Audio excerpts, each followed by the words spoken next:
15 M's.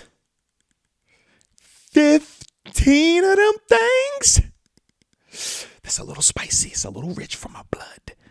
But James Cook is nice. He's nice. I mean, two-time Pro Bowler, one of the most impactful players on our offense the past couple of seasons. But specifically this season, it was Josh, the MVP, and it was James Cook. It was definitely James Cook. I mean, yeah, he liked that. I mean, as much as I love Khalil Shakir and everything he brings to the table, when you talk James Cook, that's steady Eddie, both as a runner and as a pass catcher. We know his explosive playmaking ability, his ability to, impact it as a volume carry guy, but also as a, just one touch go yard. I mean, all those things. And like we said, man, when the postseason hit, this is one of those guys that we could lean on, one of the guys that we could allow Josh to feel comfortable taking off that Superman cape and say, hey, I'm going to give it to Cook. We're going to play through Cook today.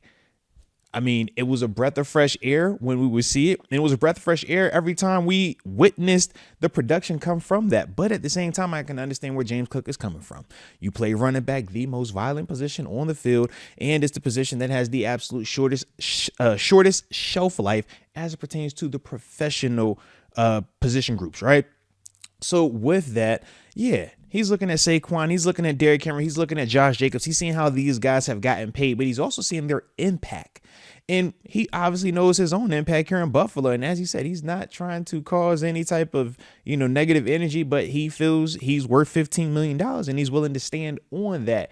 And like I said, as the alumni, I can't fault him for that, because I do feel like, yes, if he played wide receiver, we would not be batting an eye at paying James Cook $15 million based off his production. If he played cornerback, we would not be batting an eye at paying him $15 million based off his production. We'd all be saying similar things. That's a steal.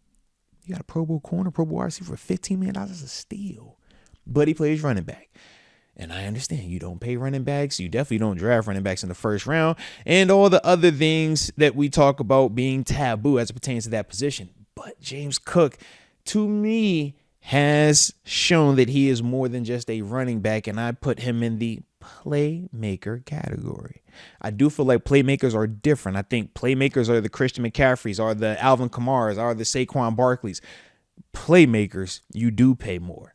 Playmakers, you do go a little bit beyond the norm to make sure they are happy, but to make sure that you keep them because of what they bring. And to me, what James Cook can do as a receiver and as a runner, yeah, I think that he is one of those guys that you have a deep, long, hard conversation with about that 15 million. Maybe that's the starting point for James. Maybe that's the starting point, and we could lean on 13-5, 14 best case. But I don't fault him. I promise you, I don't fault him as for 15. But if I'm the Bills, I'm just like, man, 15 is a lot for a running back. A lot. So y'all guys let me know your thoughts on it, though. 15 mil, that's what my man James Cook is looking for. How y'all feel about that? Y'all willing to pay him that? Or do you allow him to, go elsewhere? We move on from him and we look into that draft. I mean, we do got a lot of different running back options. I heard of an Ashton Genty, an Amarion Hampton, a Caleb Johnson. I mean, just to name a few. But you guys let me know in the comment section how y'all feeling about this, man. But either way, you already know the drill. Don't forget to hit the like button one time for the culture and subscribe. And just remember, don't nobody circle the wagons like the Buffalo Bills.